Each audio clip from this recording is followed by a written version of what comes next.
ओम शांति 6/6/24 महावाक्य।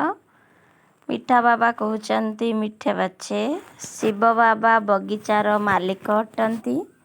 तेणु एही मालिकंक निकटकू तुमे माली माने भल भल सुगंधयुक्त फूल अर्थात आत्मा मानकू आनिबाकू हेबो। एभली फूलगुड़िकू आण नाही जिए कि मौली जाइथिबो। आजिर प्रश्न अच्छी बाबांकर दृष्टि केउं पिलामानंक उपरे पड़ुछि काहा उपरे पड़ुनाही। बाबांकर दृष्टि केउं पिलामानंक उपरे पड़ुछि काहा उपरे पड़ुनाही। उत्तर जेउ माने उत्तम सुगंध प्रदान करुथिबा फूल सबु अछंती बा अनेक कंटा गुड़िकू फूल करिवार सेवा करुछंती सेमानंकू देखि बाबा खुशी होइथांती एवं सेही मानक उपरे ही बाबांकर दृष्टि पड़ी थाए। किंतु जेउ मानकर वृत्ति खराब दृष्टि धोकावा सेमानक उपरे बाबांकर दृष्टि भी पड़ी न थाए। बाबा तो कहिबे पिला माने निजे फूल होई अनेकंकु फूल कर तेबे जाइकी तुमको बुद्धिमान माली कुहाजिबो। बाबा कहिले निजे फूल होई अनेकंकु फूल कर तेबे जाई तुमको बुद्धिमान माली कुहाजिबो। ओम शांति। बागबान बाबा अर्थात बगीचार मालिक निजर फूल मानकू देखुचंती कारण अन्य समस्त सेवा केंद्र रे तो फूल एवं माली अछंती किंतु एठाकू तुमे बगीचार मालिकंक निकटकू आसुच निजर सुगंध वितरण करिवा पाई। तुमे माने फूल अट ना। तुमे मध्य जानिछ एवं बाबा मध्य जानिछंती जे कंटार जंगल अर्थात बिकारी दुनियार बीज रूप हेउचंती रावण। एमिति देखिबाकू गले तो सारा वृक्षर बीज रूप जणे ही अटंती किंतु फूल बगीचा को कंटार जंगल रे परिवर्तनकारी तो केही निश्चिंत थिबे से हेउचंती रावण। तेबे विचार कर बाबा ठीक बुझाउचंती ना। देवता रूपी बगीचार बीज रूप हेले बाबा। तुमे एबे देवी देवता हेउछ ना। ए कथा तो समस्ते जानिछंती जे आमे केउं प्रकारर फूल अटू।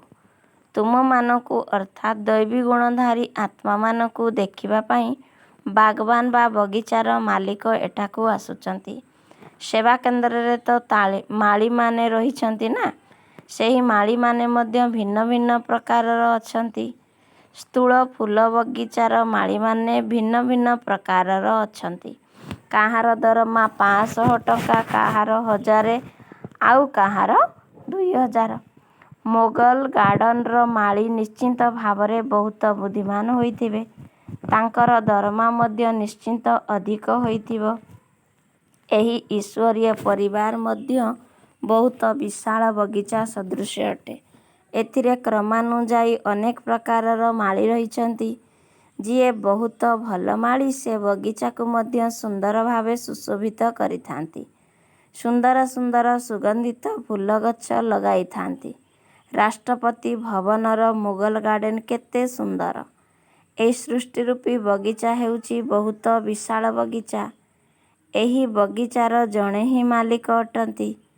एही कंटार जंगलर बीज हेउची रावण एवं फूल बगीचार बीज हेउचंती शिव बाबा। पितांक ठारू संपत्ति मिली थाए रावण ठारू संपत्ति मिली न थाए। रावण तो अभिशाप देई थाए। जेतेबेले श्रापित होई जाउछंती सेतेबेले समस्ते सुखदाता बाबांकू मने पकाई थांती। बाबा हेउचंती सदा सुखदाता। माली मध्य भिन्न भिन्न प्रकारर रही थांती। बगीचार माली माने किपरि छोट छोट बगीचा तैयारी करुछंती केउं केउं प्रकारर फूल अछि से कथा विचार करुछंती। केबे केबे बहुत भल भल माली मध्य आसी थांती तांकर फूलर साजसज्जा बहुत भल होइथाए। एहा देखि बगीचार मालिक बहुत खुशी होइथांती। ओहो एही माली तो बहुत भल भल आत्मा रूपी फूल को आनिछंती। ये हेउचंती बेहद्र पिता। बेहद्र बाबांकर प्रत्येक कथा बेहद। तुमे माने अंतर मनरे जानुछ जे बाबा संपूर्ण सत्य कहउचंती। अधा कल्प रावण राज्य फूल बगीचा को रावण ही कंटार जंगल करि देउची। ଜଙ୍ଗଲରେ ତ କଣ୍ଟା ହିଁ କଣ୍ଟା ଥାଏ। କଣ୍ଟା ବହୁତ, ବାବା କହିଲେ କଣ୍ଟା ବହୁତ ଦୁଃଖ ଦେଇଥାଏ। ବଗିଚାରେ ଗୋଟିଏ ମଧ୍ୟ କଣ୍ଟା ନଥାଏ। ପିଲାମାନେ ଜାଣିଛନ୍ତି ରାବଣ ଦେହ ଅଭିମାନୀ କରିଦେଉଛି। ସବୁଠାରୁ ବଡ଼ କଣ୍ଟା ହେଲା ଦେହ ଅଭିମାନ। ବାବା ରାତ୍ରିରେ ବୁଝାଇଥିଲେ, କାହାର ସମ୍ପୂର୍ଣ୍ଣ କାମୀ ଦୃଷ୍ଟି ରହୁଛି ତ ଆଉ କାହାର ଆଂଶିକ କାମୀ ଦୃଷ୍ଟି ରହିଛି। କେହି ନୂଆ ନୂଆ ଆସିବା ସମୟରେ ବହୁତ ତୀବ୍ର ପୁରୁଷାର୍ଥ କରିଥାନ୍ତି। ଭାବନ୍ତି କେବେ ହେଲେ ବି ବିକାରଗ୍ରସ୍ତ ହେବୁ ନାହିଁ, ପବିତ୍ର ରହିବୁ। ସେହି ସମୟରେ ଶ୍ମଶାନୀ ବୈରାଗ୍ୟ ଆସିଥାଏ। ପୁଣି ଘରକୁ ଗଲେ ଅପବିତ୍ର ହୋଇଯାଆନ୍ତି। ଦୃଷ୍ଟିବୃତ୍ତି ଖରାପ ହୋଇଯାଏ। ଏଠାକୁ ଯେଉଁମାନଙ୍କୁ ବହୁତ ଭଲ ଫୁଲ ଭାବି ବାବାଙ୍କ ପାଖକୁ ନେଇ ଆସିଥାନ୍ତି, କହିଥାନ୍ତି ବାବା ଇଏ ବହୁତ ଭଲ ଫୁଲ। ମାଳି ଅର୍ଥାତ୍ ବ୍ରାହ୍ମଣୀ ଆସି କାନରେ କହିଦିଅନ୍ତି ବାବା ଇଏ ଏ ପ୍ରକାରର ଫୁଲ ଅଟନ୍ତି। ବାବା ତ ଅନ୍ତର୍ଯ୍ୟାମୀ ନୁହନ୍ତି। ମାଳି ପ୍ରତ୍ୟେକଙ୍କର ଚାଲିଚଳନ ବିଷୟରେ କହିଥାନ୍ତି ଯେ ବାବା ଏହାଙ୍କର ଦୃଷ୍ଟି ଠିକ୍ ନାହିଁ, ଏହାଙ୍କର ଚାଲିଚଳନ ରାଜକୀୟ ନୁହେଁ, ଏହାଙ୍କର ଚଳନୀ 10-20% ପରିବର୍ତ୍ତନ ହୋଇଛି। ମୁଖ୍ୟ କର୍ମ ଇନ୍ଦ୍ରିୟ ହେଉଛି ଆଖି, ଯିଏକି ବହୁତ ଧୋକା ଦେଇଥାଏ। ମାଳି ଆସି ବାଗବାନକୁ ଅର୍ଥାତ୍ ନିମିତ୍ତ ବ୍ରାହ୍ମଣୀମାନଙ୍କୁ ଆସି ସବୁ କଥା ଜଣାଇବା ଆବଶ୍ୟକ। ବାବା ପ୍ରତ୍ୟେକଙ୍କୁ ପଚାରିଥାନ୍ତି ତୁମେମାନେ କେଉଁ ପ୍ରକାରର ଫୁଲ ଆଣିଛ? କେହି ଗୋଲାପ, କେହି ମୋତି, ଆଉ କେହି ତ ଅରଖ ସଦୃଶ୍ୟ ଗୁଣହୀନ ଆତ୍ମାକୁ ମଧ୍ୟ ନେଇ ଆସନ୍ତି। ଏଠାରେ ବହୁତ ଖବରଦାର ରହିଥାନ୍ତି। ଜଙ୍ଗଲ ଅର୍ଥାତ୍ ପୁରୁଣା ଦୁନିଆକୁ ଗଲେ ପୁଣି ଝାଉଁଳି ଯାଇଥାନ୍ତି। ବାବା ଦେଖିଥାନ୍ତି ଏହା କେଉଁ ପ୍ରକାରର ଫୁଲ ଅଟେ। ମାୟା ଏଭଳି ଯିଏକି ମାଳିମାନଙ୍କୁ ମଧ୍ୟ ବଶୀଭୂତ କରିନେଉଛି, ଯାହାଦ୍ୱାରା ମାଳିମାନେ ମଧ୍ୟ କଣ୍ଟା ସଦୃଶ୍ୟ ହୋଇଯାଉଛନ୍ତି। ବଗିଚାର ମାଲିକ ଅର୍ଥାତ୍ ବାବା ଆସିଲେ ପ୍ରଥମେ ବଗିଚାକୁ ଦେଖିଥାନ୍ତି ଏବଂ ବଗିଚାକୁ ସୁସଜ୍ଜିତ କରିଥାନ୍ତି। ପିଲାମାନେ ଖବରଦାର ରୁହ, ଅବଗୁଣକୁ ଦୂର କରି ଚାଲ, ନଚେତ୍ ବହୁତ ପଶ୍ଚାତାପ କରିବାକୁ ପଡ଼ିବ। ବାବା ଲକ୍ଷ୍ମୀନାରାୟଣ କରିବା ପାଇଁ ଆସିଛନ୍ତି, ତେବେ ଆମେ କ'ଣ ଲକ୍ଷ୍ମୀନାରାୟଣ ନ ହୋଇ ଚାକର ହେବା କି? ନିଜକୁ ନିରୀକ୍ଷଣ କରିବାକୁ ହେବ। ମୁଁ ଏଭଳି ଉଚ୍ଚପଦ ପାଇଁ ଯୋଗ୍ୟ ହୋଇଛି? ତୁମେମାନେ ଏକଥା ତ ଜାଣିଛ ଯେ କଣ୍ଟାରୂପୀ ଜଙ୍ଗଲର ବୀଜ ହେଉଛି ରାବଣ ଓ ଫୁଲ ବଗିଚାର ବୀଜ ହେଉଛନ୍ତି ରାମ। ଏହିସବୁ କଥା ବାବା ବସି ବୁଝାଉଛନ୍ତି। ବାବା ବିଦ୍ୟାଳୟରେ ଦିଆଯାଉଥିବା ପାଠପଢ଼ାର ମହିମା କରୁଛନ୍ତି। କହୁଛନ୍ତି ସେ ପାଠପଢ଼ା ମଧ୍ୟ ଉତ୍ତମ ଅଟେ, କାରଣ ତାହା ରୋଜଗାରର ଉତ୍ସ ଅଟେ। ଲକ୍ଷ୍ୟ ଉଦ୍ଦେଶ୍ୟ ମଧ୍ୟ ରହିଥାଏ। ଏହା ମଧ୍ୟ ପାଠଶାଳା। ଏଠାରେ ମଧ୍ୟ ଲକ୍ଷ୍ୟ ଉଦ୍ଦେଶ୍ୟ ରହିଛି। ଅନ୍ୟ କୌଣସି ପାଠଶାଳାରେ ଏଭଳି ଲକ୍ଷ୍ୟ ଉଦ୍ଦେଶ୍ୟ ନାହିଁ। ତୁମର ଏକମାତ୍ର ଲକ୍ଷ୍ୟ କିପରି ନରରୁ ନାରାୟଣ ହେବ। ଭକ୍ତି ମାର୍ଗରେ ବହୁତ ଲୋକ ସତ୍ୟନାରାୟଣଙ୍କ କଥା ଶୁଣିଥାନ୍ତି। ପ୍ରତି ମାସରେ ବ୍ରାହ୍ମଣକୁ ଡାକିଥାନ୍ତି। ବ୍ରାହ୍ମଣମାନେ ଗୀତା ଶୁଣାଇଥାନ୍ତି। ଆଜିକାଲି ତ ପ୍ରକୃତ ବ୍ରାହ୍ମଣ କେହି ନାହାନ୍ତି, କିନ୍ତୁ ତଥାପି ସମସ୍ତେ ଗୀତା ଶୁଣାଉଛନ୍ତି। ତୁମେମାନେ ହେଉଛ ପ୍ରକୃତ ବ୍ରାହ୍ମଣ, ସତ୍ୟ ପିତାଙ୍କର ସନ୍ତାନ। ତୁମେ ହିଁ ସତ୍ୟ କଥା ଶୁଣାଉଛ। ସତ୍ୟନାରାୟଣଙ୍କ କଥା, ଅମର କଥା, ତୃତୀୟ ନେତ୍ରର କଥା ମଧ୍ୟ ରହିଛି। ଭଗବାନ ୱାଚ୍ ମୁଁ ତୁମକୁ ରାଜାମାନଙ୍କର ରାଜା କରୁଛି। ଦୁନିଆର କଥାକାରମାନେ ସମସ୍ତଙ୍କୁ ଗୀତା ଶୁଣାଉଛନ୍ତି। କ'ଣ ତା ଦ୍ୱାରା କେହି ରାଜା ହୋଇଛନ୍ତି କି? ସଂସାରରେ ଏଭଳି କିଏ ଅଛନ୍ତି କି ଯିଏ କହିବେ ମୁଁ ନିଜେ ରାଜା ହେବି ନାହିଁ, କିନ୍ତୁ ତୁମକୁ ରାଜାମାନଙ୍କର ରାଜା କରିବି? ଏଭଳି କେବେ ଶୁଣିଛ? ବାବା କେବଳ ଜଣେ ହିଁ ଯିଏକି ପିଲାମାନଙ୍କୁ ବୁଝାଉଛନ୍ତି। ପିଲାମାନେ ଜାଣିଛନ୍ତି ସେମାନେ ଏଠାକୁ ମାଲିକଙ୍କ ନିକଟକୁ ସତେଜ ହେବା ପାଇଁ ଆସୁଛନ୍ତି। ଏଠାକୁ ଆସି ମାଳି ବି ହେଉଛନ୍ତି, ଫୁଲ ବି ହେଉଛନ୍ତି। ମାଳି ତ ନିଶ୍ଚିନ୍ତ ହେବାକୁ ପଡ଼ିବ। ଭିନ୍ନ ଭିନ୍ନ ପ୍ରକାରର ମାଳି ରହିଛନ୍ତି। ତେବେ ସେବା ନ କଲେ ଭଲ ଫୁଲ କେମିତି ହେବ? ପ୍ରତ୍ୟେକ ନିଜର ଅନ୍ତର୍ମନକୁ ପଚାରିବା ଦରକାର ଯେ ମୁଁ କେଉଁ ପ୍ରକାରର ଫୁଲ ଅଟେ। କେଉଁ ପ୍ରକାରର ମାଳି ଅଟେ। ଏଥିପାଇଁ ପିଲାମାନଙ୍କୁ ବିଚାର ସାଗର ମନ୍ଥନ କରିବାକୁ ହେବ। ବ୍ରାହ୍ମଣୀ ଅର୍ଥାତ୍ ନିମିତ୍ତ ଟିଚର ଜାଣିଛନ୍ତି ମାଳି ମଧ୍ୟ ଭିନ୍ନ ଭିନ୍ନ ପ୍ରକାରର ଥାଆନ୍ତି ନା। କେହି କେହି ବହୁତ ଭଲ ମାଳି ଆସିଥାନ୍ତି ଯାହାଙ୍କର ବହୁତ ବଡ଼ ସୁନ୍ଦର ବଗିଚା ଥାଏ। ଭଲ ମାଳି ଭଲ ବଗିଚା ତିଆରି କରିଥାନ୍ତି। ଭଲ ଭଲ ଫୁଲ ନେଇ ଆସିଥାନ୍ତି ଯେଉଁ ଫୁଲକୁ ଦେଖି ହୃଦୟ ଆନନ୍ଦିତ ହୋଇଯାଏ। କେହି କେହି ସାଧାରଣ ଫୁଲ ନେଇ ଆସନ୍ତି। ବଗିଚାର ମାଲିକ ବୁଝିଯାଆନ୍ତି ଯେ ଇଏ କେଉଁ ପଦ ପାଇବ। ଏବେ ତ ପୁଣି ବି ଅଳ୍ପ ସମୟ ଅଛି। ଗୋଟିଏ ଗୋଟିଏ କଣ୍ଟାକୁ ଫୁଲ କରିବା ପାଇଁ ପରିଶ୍ରମ କରିବାକୁ ପଡ଼ୁଛି। କେହି କେହି ତ ଫୁଲ ହେବା ପାଇଁ ଚାହୁଁନାହାନ୍ତି, କଣ୍ଟା ହୋଇ ରହିବାକୁ ପସନ୍ଦ କରୁଛନ୍ତି। ବହୁତ କୁଦୃଷ୍ଟି ରହୁଛି। ଏଠାକୁ ଆସିଲେ ମଧ୍ୟ ସେମାନଙ୍କଠାରୁ ଦିବ୍ୟ ଗୁଣର ସୁଗନ୍ଧ ଆସୁନାହିଁ। ମାଲିକ ଚାହୁଁଛନ୍ତି ମୋର ସମ୍ମୁଖରେ ଫୁଲମାନେ ବସିବା ବହୁତ ଭଲ, ଯେଉଁମାନଙ୍କୁ ଦେଖି ଖୁସି ହୋଇଥାଏ। କାହାର ଦୃଷ୍ଟିବୃତ୍ତି ଖରାପ ହୋଇଥିଲେ ତାଙ୍କ ପ୍ରତି ନଜର ଯାଇନଥାଏ। ତେବେ ଜଣ ଜଣକୁ ଦେଖିଥାନ୍ତି ଇଏ ମୋର କେଉଁ ପ୍ରକାରର ଫୁଲ ଅଟନ୍ତି। କେତେ ଦିବ୍ୟ ଗୁଣର ସୁଗନ୍ଧ ରହିଛି। କଣ୍ଟାରୁ ଫୁଲ ହୋଇଛନ୍ତି କି ନାହିଁ ପ୍ରତ୍ୟେକ ନିଜେ ମଧ୍ୟ ବୁଝିପାରିବେ ଆମେ କେତେ ପର୍ଯ୍ୟନ୍ତ ଫୁଲ ହୋଇଛୁ। ସମ୍ପୂର୍ଣ୍ଣ ଫୁଲ ହେବା ପାଇଁ ପୁରୁଷାର୍ଥ କରୁଛୁ। ବାରମ୍ବାର କହୁଛନ୍ତି ବାବା ଆମେ ଆପଣଙ୍କୁ ଭୁଲି ଯାଇଛୁ, ଯୋଗଯୁକ୍ତ ସ୍ଥିତିରେ ରହିପାରୁନାହୁଁ। ବାବା କହୁଛନ୍ତି ଯଦି ମୋତେ ମନେ ପକାଇବ ନାହିଁ ତେବେ ଫୁଲ କେମିତି ହେବ? ଯୋଗ କରିଲେ ତ ପାପ ନାଶ ହେବ। ତେବେ ଯାଇ ତ ଫୁଲ ହୋଇ ପୁଣି ଅନ୍ୟକୁ ମଧ୍ୟ ଫୁଲ କରିପାରିବ।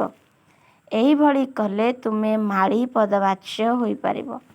ବାବାଙ୍କୁ ମାଳିମାନଙ୍କର ଆବଶ୍ୟକତା ରହିଛି। କେହି ମାଳି ଅଛନ୍ତି କି? ନିଜେ କାହିଁକି ମାଳି ହୋଇପାରିବ ନାହିଁ? ସବୁ ବନ୍ଧନରୁ ମୁକ୍ତ ହେବାକୁ ପଡ଼ିବ ନା। ଏଥିପାଇଁ ଅନ୍ତର୍ମନରେ ବହୁତ ଉତ୍ସାହ ଆସିବା ଦରକାର। ସେବା କରିବା ପାଇଁ ବହୁତ ଉଲ୍ଲାସ ମଧ୍ୟ ରହିବା ଦରକାର। ବନ୍ଧନ ମୁକ୍ତ ହେବା ପାଇଁ ମେହନତ କରିବା ଆବଶ୍ୟକ। ଯାହାଙ୍କ ସହିତ ବହୁତ ସ୍ନେହ ଥାଏ ତାଙ୍କୁ ଛାଡ଼ି ଦିଆଯାଏ କି? ବାବାଙ୍କ ସେବା ନିମନ୍ତେ ଯେପର୍ଯ୍ୟନ୍ତ ନିଜେ ଫୁଲ ହୋଇ ଅନ୍ୟକୁ ଫୁଲ ନ କରିଛ ତେବେ ଉଚ୍ଚ ପଦ କିପରି ପାଇବ? ତୁମକୁ 21 ଜନ୍ମ ପାଇଁ ଉଚ୍ଚ ପଦ ମିଳୁଛି। ସେଠାରେ ମହାରାଜା, ରାଜା, ବଡ଼ ବଡ଼ ସାହୁକାର ମଧ୍ୟ ରହିବେ। ପୁଣି କ୍ରମାନୁଯାୟୀ ଛୋଟ ସାହୁକାର ଏବଂ ପ୍ରଜା ମଧ୍ୟ ରହିବେ। ସେଥିମଧ୍ୟରୁ ମୁଁ କ'ଣ ହେବି? ଯିଏ ନିଜେ ପୁରୁଷାର୍ଥ କରିବେ ସିଏ ହିଁ କଳ୍ପ କଳ୍ପାନ୍ତର ଉଚ୍ଚ ପଦ ପାଇବେ। ତେଣୁ ସମ୍ପୂର୍ଣ୍ଣ ବୁଦ୍ଧିବଳ ଲଗାଇ ପୁରୁଷାର୍ଥ କରିବାକୁ ପଡ଼ିବ। ନରରୁ ନାରାୟଣ ହେବା ଉଚିତ। ଯିଏ ଭଲ ପୁରୁଷାର୍ଥୀ ହୋଇଥିବ ସିଏ ହିଁ ଏହିସବୁ କଥାକୁ କାର୍ଯ୍ୟକାରୀ କରିବ। ପ୍ରତିଦିନ ଲାଭ କ୍ଷତିର ହିସାବ ରଖିବା ଉଚିତ। ବର୍ଷକରେ ଥରେ ନୁହେଁ, ପ୍ରତିଦିନ ନିଜର ଲାଭ କ୍ଷତିର ହିସାବ ରଖିବା ଆବଶ୍ୟକ। କ୍ଷତି ହେବା ଉଚିତ ନୁହେଁ। ଯଦି ଘାଟା ହେଲା ତେବେ ଥାର୍ଡ଼ କ୍ଲାସ୍ ପଦ ପାଇବ। ସ୍କୁଲରେ ମଧ୍ୟ କ୍ରମାନୁଯାୟୀ ରହିଥାନ୍ତି ନା।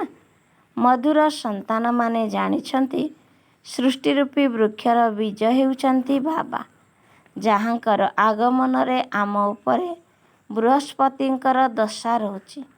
ପୁଣି ରାବଣ ରାଜ୍ୟ ଆସିଲେ ରାହୁର ଦଶା ଆସିଯାଉଛି। ତାହା ହେଉଛି ସର୍ବୋତ୍ତମ ଦଶା। ଏହା ହେଉଛି ସର୍ବକନିଷ୍ଠ ଦଶା। ରାବଣ ଶିବାଳୟକୁ ଏକଦମ ବେଶ୍ୟାଳୟ କରିଦେଉଛି। ଏବେ ତୁମମାନଙ୍କ ଉପରେ ବୃହସ୍ପତିର ଦଶା ରହିଛି। ପ୍ରଥମେ ବୃକ୍ଷ ନୂଆ ହୋଇଥାଏ, ପୁଣି ଅଧା ସମୟ ଅତିକ୍ରାନ୍ତ ହେବା ପରେ ପୁରୁଣା ହୋଇଥାଏ। ବାଗବାନ ଅର୍ଥାତ୍ ବଗିଚାର ମାଲିକ ମଧ୍ୟ ଅଛନ୍ତି ଏବଂ ଏଠାରେ ଥିବା ମହିଳାମାନଙ୍କ ସଂଖ୍ୟା ମଧ୍ୟ ଧୀରେ ଧୀରେ ବୃଦ୍ଧି ପାଉଛି। ପ୍ରତ୍ୟେକ ମାଳି ମାଲିକଙ୍କ ପାଖକୁ ଫୁଲ ନେଇ ଆସୁଛନ୍ତି। କେହି କେହି ଏଭଳି ଭଲ ଫୁଲ ଅର୍ଥାତ୍ ଦିବ୍ୟ ଗୁଣ ସମ୍ପୂର୍ଣ୍ଣ ଆତ୍ମାକୁ ନେଇ ଆସୁଛନ୍ତି, ଯେଉଁମାନେ କି ବାବାଙ୍କ ସହିତ ମିଶିବା ପାଇଁ ବଡ଼ ଆତୁର ହୋଇଥାନ୍ତି। ଭିନ୍ନ ଯୁକ୍ତି ରଚନା କରି କନ୍ୟାମାନେ ଆସୁଛନ୍ତି। ସେଭଳି ଫୁଲକୁ ଦେଖି ବାବା କୁହନ୍ତି, ବହୁତ ସୁନ୍ଦର ଫୁଲ ଆଣିଛ। ଯଦିଓ ମାଳି ସେକେଣ୍ଡ କ୍ଲାସର ହୋଇଥାନ୍ତି, କିନ୍ତୁ ଆଣିଥିବା ଫୁଲ ଫାଷ୍ଟ କ୍ଲାସ ହୋଇଥାନ୍ତି। ଯେଉଁମାନେ କି ବିଶ୍ୱର ମାଲିକ କରୁଥିବା ବାବାଙ୍କ ସହିତ ମିଶିବା ପାଇଁ ବଡ଼ ଉତ୍କଣ୍ଠା ପ୍ରକାଶ କରିଥାନ୍ତି। ଘରେ ମାଡ଼ ଖାଇବା ସମୟରେ ମଧ୍ୟ କହିଥାନ୍ତି, ଶିବ ବାବା ମୋତେ ରକ୍ଷା କର। ସେମାନଙ୍କୁ ହିଁ ପ୍ରକୃତ ଦ୍ରୌପଦୀ କୁହାଯିବ।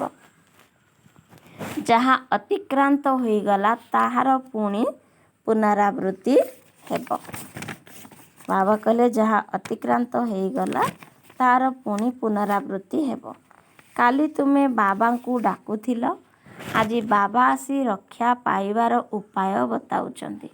କହୁଛନ୍ତି, ପିଲାମାନେ ପ୍ରତିଦିନ ଜ୍ଞାନର ଭୁଁ ଭୁଁ କର। ତୁମେ ହେଉଛ ଭ୍ରମରୀ। ଯିଏ ବାବା କହିଲେ, ତୁମେ ହେଉଛ ଭ୍ରମରୀ, ସିଏ ହେଉଛନ୍ତି ପତଙ୍ଗ। ସେମାନଙ୍କୁ ପରିବର୍ତ୍ତନ କରିବା ପାଇଁ ଜ୍ଞାନର ଭୁଁ ଭୁଁ କରି ଚାଲ। କୁହ, ଭଗବାନ ୱାଚ୍ କାମ ମହାଶତ୍ରୁ। ତାହା ଉପରେ ବିଜୟ ପ୍ରାପ୍ତ କଲେ ବିଶ୍ୱର ମାଲିକ ହୋଇଯିବ। କେବେ କେବେ ଅବଳାମାନଙ୍କର କଥା ହୃଦୟକୁ ଛୁଇଁଯାଏ, ଯାହାଦ୍ୱାରା ଏକଦମ ଥଣ୍ଡା ହୋଇଯାଇ କୁହନ୍ତି, ଠିକ୍ ଅଛି, ତୁମେ ଯାଅ। ଏତେ ଶ୍ରେଷ୍ଠ ଜୀବନ ତିଆରି କରୁଥିବା ବାବାଙ୍କ ପାଖକୁ ଯାଅ। ମୋ ଭାଗ୍ୟରେ ନାହିଁ, କିନ୍ତୁ ତୁମେ ତ ଯାଅ। ଏପରି ଦ୍ରୌପଦୀମାନେ ବନ୍ଧନରେ ଥାଇ ବାବାଙ୍କୁ ଡାକୁଛନ୍ତି। ବାବା ସମସ୍ତଙ୍କ ପାଖକୁ ଲେଖନ୍ତି, ତୁମେ ଭ୍ରମରୀ ଭଳି ଜ୍ଞାନର ଭୁଁ ଭୁଁ କର। କେହି କେହି ଏଭଳି ସ୍ତ୍ରୀ ମଧ୍ୟ ଅଛନ୍ତି, ଯାହାଙ୍କୁ ଶୂର୍ପଣଖା ପୁତନା କୁହାଯାଇଥାଏ। ପୁରୁଷ ତାଙ୍କ କାନରେ ଭୁଁ ଭୁଁ କରିଥାନ୍ତି। ସେ କୀଡ଼ା ସଦୃଶ୍ୟ ଅର୍ଥାତ୍ ପୋକ ସଦୃଶ୍ୟ ବିକାର ବିନା ରହିପାରନ୍ତି ନାହିଁ। ମାଲିକଙ୍କ ପାଖକୁ ଏହିଭଳି ଭିନ୍ନ ଭିନ୍ନ ପ୍ରକାରର ଫୁଲ ଅର୍ଥାତ୍ ଆତ୍ମା ଆସିଥାନ୍ତି, ଯାହାକି ନ କହିଲେ ଭଲ। କେହି କେହି ଏଭଳି କନ୍ୟାମାନେ ମଧ୍ୟ ବାବା କହିଲେ, କେହି କେହି ଏଭଳି କନ୍ୟାମାନେ ମଧ୍ୟ କଣ୍ଟା ସଦୃଶ୍ୟ ଅର୍ଥାତ୍ ବିକାରୀ ହୋଇଯାଉଛନ୍ତି। ତେଣୁ ବାବା କହୁଛନ୍ତି, ନିଜର ଜୀବନ କାହାଣୀ ଶୁଣାଅ। ବାବାଙ୍କୁ ନ ଶୁଣାଇ ଲୁଚାଇଲେ ତାହା ବୃଦ୍ଧି ପାଇବ। ଏଠାରେ ମିଥ୍ୟା ତ ଚଳିବ ନାହିଁ। ତୁମର ବୃତ୍ତି ଅଧିକ ଖରାପ ହୋଇଯିବ। ବାବାକୁ ଶୁଣାଇଲେ ତୁମର ରକ୍ଷା ହୋଇଯିବ। ସତ୍ୟ କହିବା ଉଚିତ, ନଚେତ୍ ବିଲକୁଲ ମହାରୋଗୀ ହୋଇଯିବ। ବାବା କହୁଛନ୍ତି, ଯିଏ ବିକାରଗ୍ରସ୍ତ ହୁଅନ୍ତି ତାଙ୍କର ମୁହଁ କଳା ହୋଇଯାଏ। କଳା ମୁହଁ ଅର୍ଥାତ୍ ପତିତ। କୃଷ୍ଣକୁ ମଧ୍ୟ ଶ୍ୟାମସୁନ୍ଦର କହିଥାନ୍ତି। କୃଷ୍ଣକୁ କଳା କରିଦେଇଛନ୍ତି। ରାମଙ୍କୁ, ନାରାୟଣକୁ ମଧ୍ୟ କଳା ଦର୍ଶାଇଛନ୍ତି। ଏହାର ଅର୍ଥକୁ କିଛି ବି ବୁଝିନାହାନ୍ତି। ତୁମ ପାଖରେ ଥିବା ନାରାୟଣଙ୍କ ଚିତ୍ର ଗୋରା। ଏହା ହିଁ ତୁମର ଲକ୍ଷ୍ୟ ଏବଂ ଉଦ୍ଦେଶ୍ୟ। ତୁମେ କ'ଣ କଳା କଳା ମୁହଁ ବାବା କହିଲେ, ତୁମେ କ'ଣ କଳା ନାରାୟଣ ହେବ କି? ମନ୍ଦିରରେ ଯେଉଁ ମୂର୍ତ୍ତି ତିଆରି କରିଛନ୍ତି ସେମାନେ ଏଭଳି ନଥିଲେ। ବିକାରଗ୍ରସ୍ତ ହେବା ଦ୍ୱାରା କଳା ମୁହଁ ହୋଇଯାଇଥାଏ, ଅର୍ଥାତ୍ ଆତ୍ମା କଳା ହୋଇଗଲା। ଆଇରନ୍ ଏଜ୍ ଅର୍ଥାତ୍ କଳି ଯୁଗରୁ ଗୋଲ୍ଡେନ୍ ଏଜ୍ ଅର୍ଥାତ୍ ସତ୍ୟ ଯୁଗକୁ ଯିବାର ଅଛି। ସୁନାର ପକ୍ଷୀ ହେବାର ଅଛି। କାଲି କଲକତା ବାଲି କୁହାଯାଏ। ବାବା କହିଲେ, କାଲି କଲକତା ବାଲି କୁହାଯାଏ। କେତେ ଭୟଙ୍କର ରୂପ ଦର୍ଶାଇଛନ୍ତି ନ କହିଲେ ଭଲ। କାହାକୁ? କାଳି କଲକତା ବାଲିକୁ। ବାବା କହୁଛନ୍ତି, ପିଲାମାନେ, ଏସବୁ ଭକ୍ତି ମାର୍ଗ। ଏବେ ତୁମକୁ ଜ୍ଞାନ ମାର୍ଗ ପ୍ରାପ୍ତ ହୋଇଛି। ଆଚ୍ଛା, ମିଠା ମିଠା ଶିଖିଲ ଦେ ସନ୍ତାନମାନଙ୍କ ପ୍ରତି ମାତା ପିତା ବାପଦାଦାଙ୍କର ମଧୁର ସ୍ନେହ ସମ୍ପନ୍ନ ଶୁଭେଚ୍ଛା ଏବଂ ସୁପ୍ରଭାତ। ଆତ୍ମିକ ପିତାଙ୍କର ଆତ୍ମିକ ସନ୍ତାନମାନଙ୍କୁ ନମସ୍ତେ। ଆତ୍ମିକ ସନ୍ତାନମାନଙ୍କର ଆତ୍ମିକ ମାତା ପିତା ବାପଦାଦାଙ୍କୁ ମଧୁର ସ୍ନେହଭରା ସ୍ମୃତି ସୁପ୍ରଭାତ ଏବଂ ନମସ୍ତେ ନମସ୍ତେ ନମସ୍ତେ। ଧାରଣା ପାଇଁ ମୁଖ୍ୟ ସାରାଂଶ। ପ୍ରଥମ ନମ୍ବର, ନିଜର ଉଡ଼ିବାର ଡେଣାକୁ ମୁକ୍ତ କରିବା ପାଇଁ ପରିଶ୍ରମ କରିବାକୁ ହେବ। ସର୍ବବନ୍ଧନରୁ ମୁକ୍ତ ହୋଇ ବୁଦ୍ଧିମାନ ମାଳି ହେବାକୁ ପଡ଼ିବ। କଣ୍ଟାକୁ ଫୁଲ କରିବାର ସେବା କରିବାକୁ ପଡ଼ିବ। ସେକେଣ୍ଡ ପଏଣ୍ଟ, ନିଜେ ନିଜକୁ ଦେଖିବାକୁ ହେବ ଯେ ମୁଁ କେତେ ସୁଗନ୍ଧଯୁକ୍ତ ଫୁଲ ହେଲିଣି। ମୋର ମନୋଭାବ ଶୁଦ୍ଧ ଅଛି? ମୋର ଦୃଷ୍ଟି ଧୋକା ଦେଉନାହିଁ ତ? ନିଜର ଚାଲିଚଳଣିର ହିସାବ ରଖି ଦୁର୍ବଳତା ଗୁଡ଼ିକୁ ବାହାର କରିଦେବାକୁ ହେବ। ଆଚ୍ଛା, ଆଜିର ବରଦାନ ଅଛି ସ୍ୱରାଜ୍ୟ ଅଧିକାରର ନିଶା ଏବଂ ନିଶ୍ଚୟ ଆଧାରରେ ସର୍ବଦା ଶକ୍ତିଶାଳୀ ହେଉଥିବା ସହଜ ଯୋଗୀ ନିରନ୍ତର ଯୋଗୀ ହୁଅ। ସ୍ୱରାଜ୍ୟ ଅଧିକାରର ନିଶା ଏବଂ ନିଶ୍ଚୟ ଆଧାରରେ ସର୍ବଦା ଶକ୍ତିଶାଳୀ ହେଉଥିବା ସହଜ ଯୋଗୀ ନିରନ୍ତର ଯୋଗୀ ହୁଅ। ବିସ୍ତାର, ସ୍ୱରାଜ୍ୟ ଅଧିକାରୀର ଅର୍ଥ ହେଲା ନିଜର ପ୍ରତ୍ୟେକ କର୍ମ ଇନ୍ଦ୍ରିୟ ଉପରେ ରାଜ୍ୟ ଅର୍ଥାତ୍ ଶାସନ କରୁଥିବା ଆତ୍ମା। କେବେ ସଂକଳ୍ପରେ ମଧ୍ୟ କର୍ମ ଇନ୍ଦ୍ରିୟ ଗୁଡ଼ିକ ଧୋକା ଦେଉନଥିବ। ଯଦି ଟିକିଏ ବି ଦେହ ଅଭିମାନ ଆସିଲା ତେବେ ସହଜରେ କ୍ରୋଧ ବା ଉତ୍ତେଜନା ଆସିଯିବ। କିନ୍ତୁ ଯିଏ ସ୍ୱରାଜ୍ୟ ଅଧିକାରୀ ଆତ୍ମା ସେ ସର୍ବଦା ନିରହଙ୍କାରୀ ଏବଂ ନିର୍ମାଣଚିତ୍ତ ହୋଇ ସେବା କରିଥାନ୍ତି। ସେଥିପାଇଁ ମୁଁ ସ୍ୱରାଜ୍ୟ ଅଧିକାରୀ ଆତ୍ମା ଅଟେ। ଏହି ନିଶ୍ଚୟ ଏବଂ ନିଶା ଆଧାରରେ ଶକ୍ତିଶାଳୀ ହୋଇ ମାୟାଜିତ ତଥା ଜଗତଜିତ ହୁଅ। ତାହେଲେ ସହଜ ଯୋଗୀ ଏବଂ ନିରନ୍ତର ଯୋଗୀ ହୋଇଯିବ। ଆଚ୍ଛା, ଆଜିର ସ୍ଲୋଗାନ ଅଛି ଯଦି ଲାଇଟ୍ ହାଉସ୍ ଅର୍ଥାତ୍ ବତୀଘର ହୋଇ ନିଜର ମନ ବୁଦ୍ଧି ଦ୍ୱାରା ଚତୁର୍ଦିଗରେ ଆଲୋକ ବିଚ୍ଛୁରିତ କରିବାର ସେବାରେ ବ୍ୟସ୍ତ ରହିବ ତେବେ କୌଣସି କଥାରେ ଭୟ ଲାଗିବ ନାହିଁ। ଯଦି ଲାଇଟ୍ ହାଉସ୍ ଅର୍ଥାତ୍ ବତୀଘର ହୋଇ ନିଜର ମନ ବୁଦ୍ଧି ଦ୍ୱାରା ଚତୁର୍ଦିଗରେ ଆଲୋକ ବିଚ୍ଛୁରିତ କରିବା ସେବାରେ ବ୍ୟସ୍ତ ରହିବ ତେବେ କୌଣସି କଥାରେ ଭୟ ଲାଗିବ ନାହିଁ। ଆଚ୍ଛା, ଓମ୍ ଶାନ୍ତି।